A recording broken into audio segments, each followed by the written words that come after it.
এসে দাঁড়িয়ে রয়েছে, কি করবি?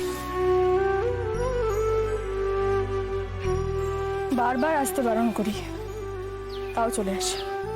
তুই বললেও কি শুনবে নাকি?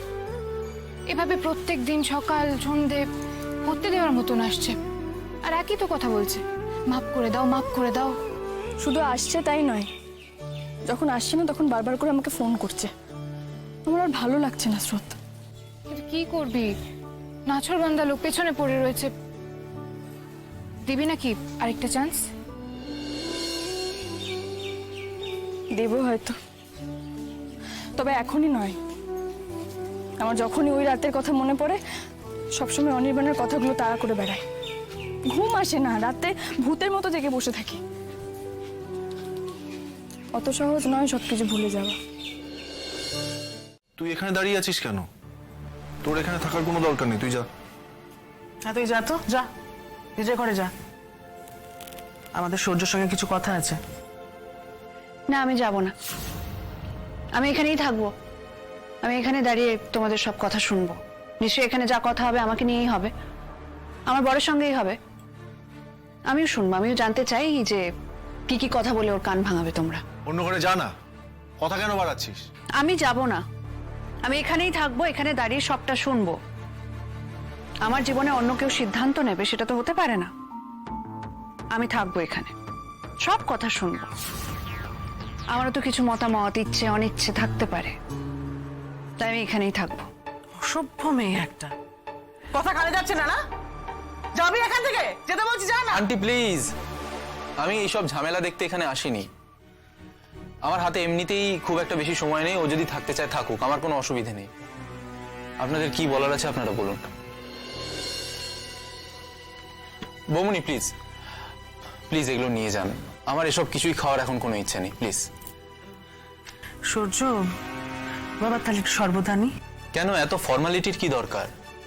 আমার হাতে সত্যি বেশি সময় নেই। বিক্রমদা আমাকে ডেকেছেন, তাই জন্যই আমি এখানে এসেছি। বৌমনি প্লিজ, প্লিজ আপনি এগুলো নিয়ে যান। আমি এগুলো একটাতেও হাত দেবো না, এগুলো শুধু শুধু নষ্ট হবে। প্লিজ নিয়ে যান।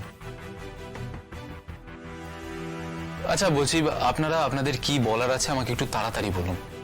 আপনি আমাকে এমন ভাবে ফোন করে ডেকে আনলেন, আমার মনে হলো কিছু জরুরি কথাই বলবেন আপনারা।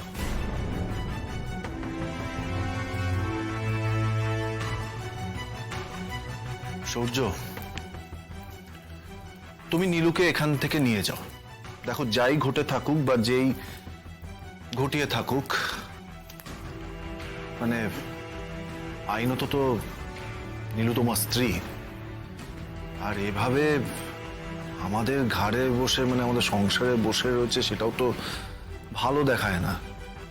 আফটার অল যাই হোক না কেন, লিগালি তো ও তোমারই রেসপন্সিবিলিটি।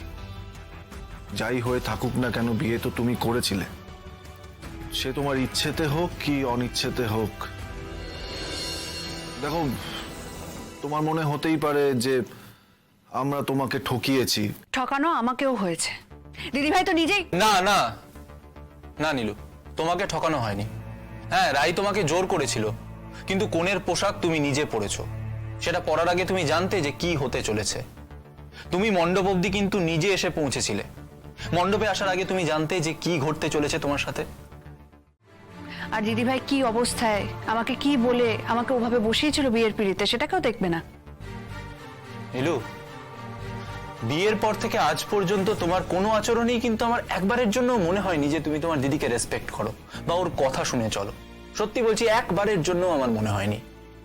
বরং তুমি এটা দেখিয়ে এসেছো যে ছলে বলে কৌশলে তোমার দিদিকে অপমান করাটা, ছোট করাটাই তোমার একমাত্র লক্ষ্য। তাহলে নীলু, আমার তো এটাই বুঝতে হয় যে সেদিন বিয়ের মণ্ডপে তুমি সুযোগ নিয়েছিলে। যা যা ঘটেছিল সেখানে তোমার কোনো আপত্তি ছিল না। এনিওয়ে, আমি এখানে তোমার সাথে কথা বলতে আসিনি। হ্যাঁ দাদা, আপনি যেটা বলছিলেন বলুন। বলার তো একটাই কথা, নীলু তো তোমার স্ত্রী, তুমি ওকে নিয়ে যাও। মানে ওর ভরণ পোষণ, ওর থাকার জায়গা, মানে সেটা তুমি ডিসাইড করে দাও। আমরা আর দায়িত্ব নিতে পারছি না। আর আমি যদি ওকে নিয়ে না যাই? দেখো, বিবাহিত মহিলার শ্বশুর বাড়িতে থাকাটা তার আইনত অধিকার, মানে সেটা কিন্তু কেউ কেড়ে নিতে পারবে না। দেখো, তুমি যেই বাড়িতে থাকো সেটা তোমার বাড়ি নাও হতে পারে, কিন্তু সেই বাড়িতে তো তুমি থাকো। ঠিক সেরকম ভাবেই তোমার স্ত্রী হিসাবে নীলুরও কিন্তু ওই বাড়িতে থাকার অধিকার আছে, তাই না? আর সেই অধিকারটা তোমাকেই ওকে দিতে হবে। আর ওর কোনো রকম দায়িত্ব আমরা নিতে পারবো না, আমরা অপারক। কে থাকতে চাই এই বাড়িতে? আমিও তো চলে যেতে চাই ওই বাড়িতে।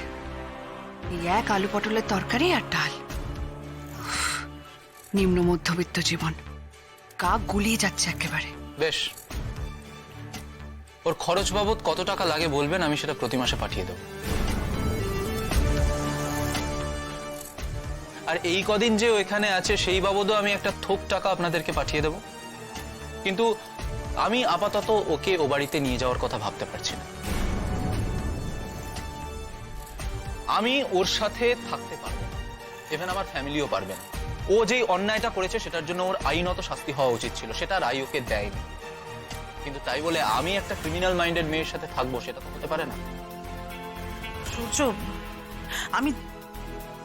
আমি জানি নীলু প্রচন্ড অন্যায় করেছে, প্রচন্ড অন্যায় করেছে, কিন্তু বাবা, ওর তো একটা ভবিষ্যৎ আছে। বলো আন্টি, আমি বললাম তো যে ডিভোর্স হলেও তো একটা ভরণ পোষণের দায়িত্ব আমার উপর চাপবেই, আমি সেটাই দিয়ে দেবো। আর আমাকে এই রিকোয়েস্টটা করে বিব্রত করবেন। মানে খরচ যদি তুমি পাঠিয়েই দাও, তাহলে তোমার স্ত্রীর থাকার জায়গাটাও না